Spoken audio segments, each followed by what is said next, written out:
quiet neighborhood of Maple Ridge had always been the kind of place where everyone knew each other's name.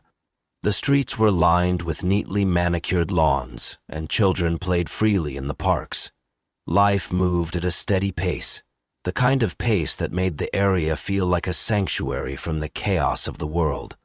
At the center of it all was Eleanor Pratt, a 98-year-old woman who had lived in the same house for over 7 decades. She was a widow, her husband passing many years ago, and her children had long since moved out of state, leaving her to navigate the world alone. Despite her age, Eleanor was remarkably independent. Her neighbors often admired her ability to still walk to the local grocery store and maintain her garden, even though her movements were slow and deliberate. The community respected Eleanor's space, but there was a subtle unease among some of the residents.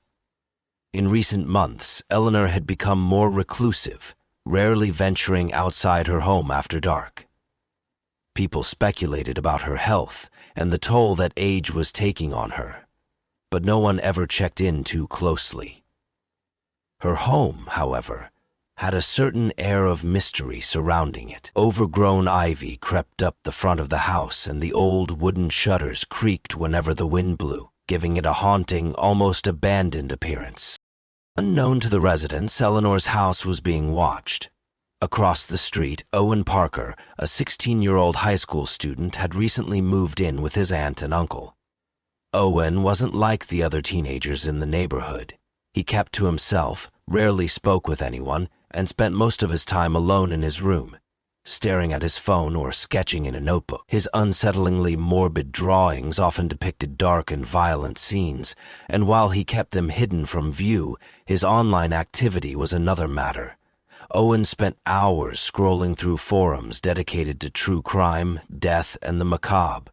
He followed discussions about unsolved murders, serial killers, and the psychology of violence, becoming more and more obsessed with the idea of infamy and control. What began as a passing interest in Eleanor soon turned into something much more sinister. Owen had noticed her routine, the way she always left her house at precisely 9 a.m. every morning, the way she would sit on her porch at 3 p.m., knitting quietly in the sunlight. The older woman's vulnerability intrigued him. She was alone, frail, and seemed oblivious to the world around her. At first, Owen watched from a distance, peeking through the blinds of his room as he sat on his bed, his eyes fixated on Eleanor's house across the street. It became a daily ritual, something that felt almost normal to him, despite the strange and growing obsession he had with her. As weeks passed, Owen became more brazen. He started walking past Eleanor's house, making sure to keep his distance, but always looking for signs of her. He'd wait until she left to tend to her garden or take a short walk to the store, and then he'd follow her, observing from afar. He started to track her movements, noting exactly when she would leave the house and when she returned. Sometimes he would wait until dark, watching the flicker of lights in her window before she finally turned off the lamp and went to bed. He didn't know why he did it, but the fascination grew stronger with each passing day. A strange series of events began to unsettle the neighborhood. Neighbors who had grown accustomed to the peace of Maple Ridge started to notice odd occurrences. A few houses down, Mrs. Johnson found her trash cans overturned one morning, the contents scattered across her driveway. At the same time, a neighbor reported hearing strange noises in the dead of night, scratching sounds against windows, faint tapping at doors. No one could explain it, but the community's usual calm was starting to crack, and a sense of dread began to seep into their lives, though none of them knew that the root of this unease lay just across the street, in Owen Parker's darkening thoughts. After they left the reception, the group chatted for a while longer. Owen Parker's fixation on Eleanor Pratt didn't happen overnight. It was a gradual descent, an obsession that took root deep within his mind and began to grow without him even realizing it. At first it was just curiosity, a fascination with the way people lived, with the mundane routines of others. But for Owen, curiosity was never harmless. It always had a darker edge. His interests initially focused on the harmless world of online gaming and social media, slowly shifted to more disturbing corners of the internet. He started frequenting forums dedicated to true crime, death, and the study of the macabre. He found comfort in the anonymity of these spaces, where people discussed grisly details with clinical detachment. He read about notorious killers and their motives, the ways they planned their crimes, and the twisted satisfaction they found in the power they held over their victims. As Owen immersed himself more in this world, he began to view people differently. The world outside his computer screen became a place full of potential targets, people whose lives could be manipulated, controlled, or even taken. His thoughts grew darker, and he found himself increasingly disconnected from his peers. The kids at school saw him as strange, distant. He never joined in their conversations or tried to fit in with their cliques. Owen felt like an outsider, and in many ways he embraced that feeling. He preferred it.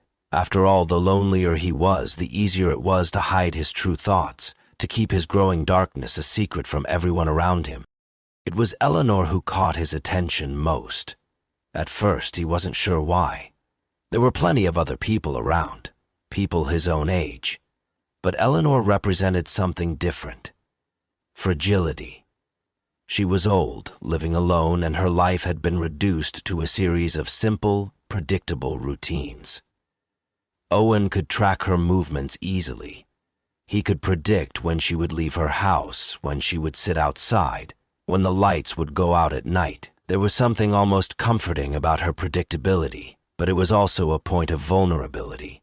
It made her an ideal subject for someone like Owen, someone who longed to feel in control, someone who craved power over the weak and the helpless. He began to watch her more closely. He'd sit in his room for hours, his eyes glued to the window as he observed her every move.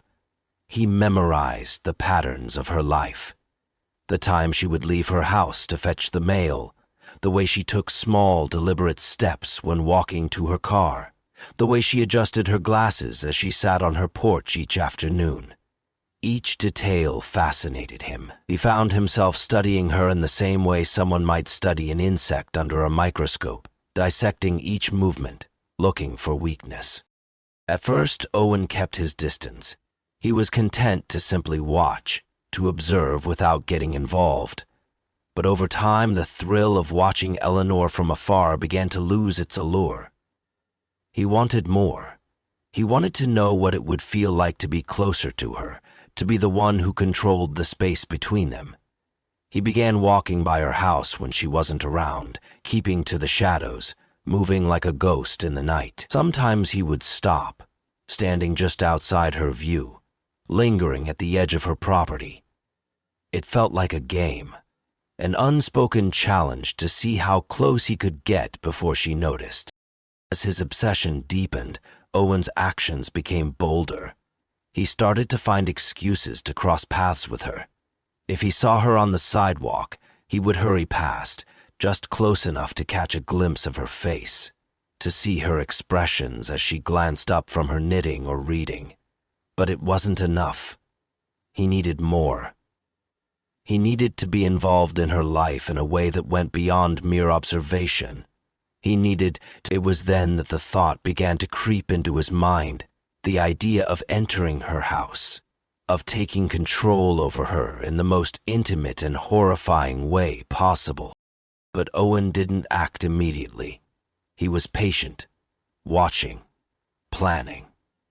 Every action had to be precise, every move calculated. He didn't know exactly what would happen once he got inside, but the idea of power, the ability to control someone else's fate, became an overwhelming compulsion. The darker side of his psyche, the side he'd kept hidden from everyone, began to dominate his thoughts. He no longer saw Eleanor as a neighbor or an elderly woman. To him, she was just a victim waiting to be claimed. In the back of his mind, Owen knew that his life was spiraling into something he couldn't escape. The online world, the dark thoughts, and the obsession with Eleanor were all pieces of a puzzle he was putting together, and soon those pieces would collide with the real world in ways he couldn't take back. It was a stormy evening when Owen decided that the time had come. The wind howled through the trees and the rain lashed against windows, blurring the world outside. It was the perfect cover. The streets were empty save for the occasional flicker of a porch light in the distance. Owen knew that Eleanor, like clockwork, would be settling into her evening routine. He had been watching her closely, making sure everything aligned with his plan. The house was quiet, save for the soft murmur of the storm outside. Eleanor would likely be asleep soon, unaware of the dark figure watching her from across the street. Owen felt a thrill run through him as he quietly prepared for what he knew would be a pivotal moment in his life. He had no specific plan for how things would unfold once he got inside. All that mattered was that he would be in control. The more he thought about it, the more certain he became that he needed to follow through. His mind raced as he donned dark clothing, making sure there were no reflective surfaces on his clothes that would catch the light. He slipped out of his room, closing the door softly behind him, and crept downstairs. Outside, the storm created the perfect veil for his actions. The streets were slick with rain, the gutters overflowing with water. Owen's shoes made no sound on the wet pavement as he moved quickly toward Eleanor's house. He didn't hesitate as he reached her front porch. His heart pounded in his chest, but he suppressed the rising fear. He had planned this moment for weeks, and now there was no turning back. The back door was easy to unlock. Eleanor had always been a creature of habit. She had kept the same set of keys for years, and her house was rarely locked when she was inside. It was something Owen had noticed on his countless trips past her home, and tonight it worked to his advantage. He twisted the knob slowly, pushing the door open just enough to slip through. The smell of old wood and dust filled his nostrils as he entered the house. Inside, the house was dimly lit by the glow of a single lamp. Eleanor's chair, where she often sat to read or knit, was empty, the blanket she had draped over it earlier now slung over the side. Owen's eyes darted around, taking in the familiar surroundings.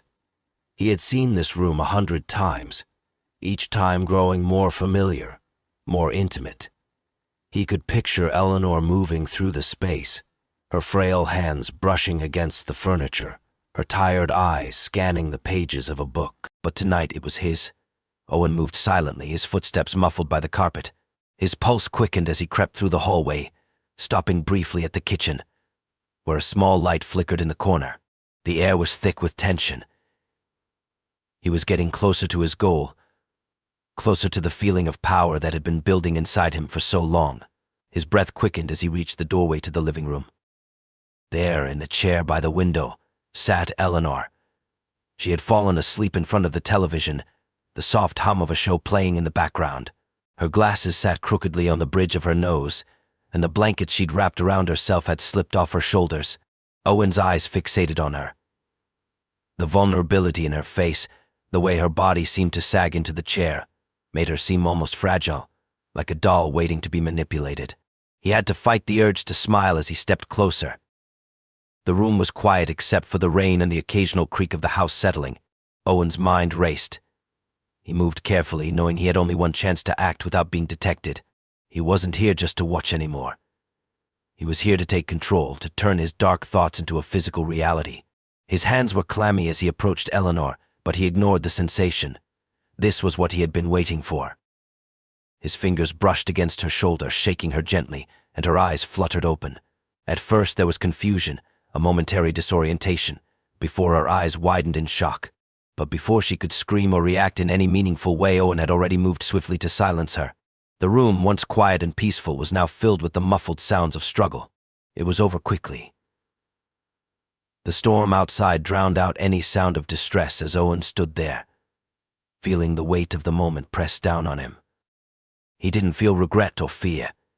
Instead, there was an eerie calm, a chilling sense of satisfaction that flooded him as he took out his phone, his hand trembling slightly, but determined. He knew what he had to do next. The act itself was only part of his plan. The true significance of the moment lay in what he would capture, what he would document for himself. As the storm raged outside, Owen recorded every moment, preserving it as a reminder of his triumph, his power over someone who had once seemed so untouchable. The morning after the storm was eerily calm. The rain had stopped, and the streets of Maple Ridge were quiet, bathed in the soft, muted light of dawn. The community, still unaware of the darkness that had unfolded the night before, carried on with its routine. Birds chirped and the air smelled fresh after the downpour. The world outside seemed to have moved on, but inside Eleanor Pratt's home, everything had changed. It wasn't long before a neighbor, Mrs. Johnson, became concerned. She had always been friendly with Eleanor, and had made it a habit to check in on her every couple of days. When Eleanor didn't respond to her knock that morning, Mrs. Johnson grew worried. She had known Eleanor for years, and couldn't remember the last time she'd been absent from her daily routines. Mrs. Johnson had seen her car parked outside the night before, and yet there were no signs of life inside the house. She tried calling, but there was no answer. Growing more anxious, Mrs. Johnson decided to go around the back to see if she could get a response. She knew Eleanor sometimes sat on her porch or in her garden, and she hoped to find her in one of those familiar spots. As she rounded the corner, however, she saw something that sent a chill down her spine. Eleanor's back door was slightly ajar. It wasn't like Eleanor to leave her doors unlocked, especially at night. Miss Johnson's concern turned to dread as she pushed the door open, stepping inside. The air inside the house was thick with a heavy stillness, the kind that only occurs in the aftermath of something terrible. She called out again, but there was no response. Stepping cautiously into the living room, her eyes fell on Eleanor's chair by the window.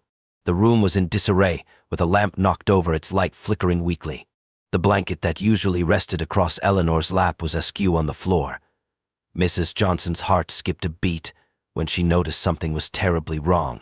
Eleanor was not sitting in her chair. There was no sign of her in the living room at all. Panic surged as Mrs. Johnson made her way through the house, each step echoing in the silent air. She called Eleanor's name one last time, but when she reached the back bedroom, she froze. Eleanor's body lay sprawled across the floor, her lifeless eyes staring blankly at the ceiling. The sight of her, once vibrant and full of life, now reduced to a shell, sent a wave of horror through Miss Johnson. She immediately backed away, stumbling out of the room and calling 911. The police arrived swiftly, their presence disrupting the quiet morning. Detective Miller was the first to inspect the scene, his sharp eyes scanning the room for any clues. The immediate signs pointed to a break-in. There were no signs of forced entry, but the door had been left unlocked, and items had been disturbed. However, it wasn't just the disarray that unsettled him, it was the unnatural stillness of the scene. There was a distinct lack of struggle, no broken furniture, no sign of a confrontation. Eleanor's body, though clearly lifeless, appeared almost as if she had simply passed away in her sleep. Yet something about it didn't sit right with Detective Miller. The house felt too quiet, the kind of quiet that only existed after a crime had been committed. He knew right away that something darker was at play.